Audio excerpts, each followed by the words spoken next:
कुणी दत्तक घेत असेल, चांगलं खाऊपिऊ घालत असेल, त्याला बाळसर चढत असेल, त्याला शिक्षण मिळत असेल, त्याचं पोषण होत असेल, तर आपण आपल्या उपासमारीत कोणतेही आई वडील आपल्या अपत्याला मारत नाही.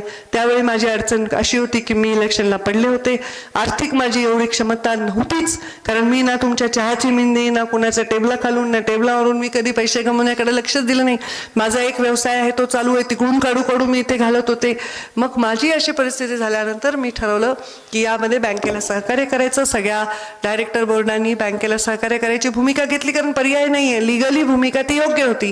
DRT मध्ये बँका गेलेल्या होत्या आणि त्यामुळे मग पोत्रे पाटलांना हा कारखाना दिला. नुसतं कारखाना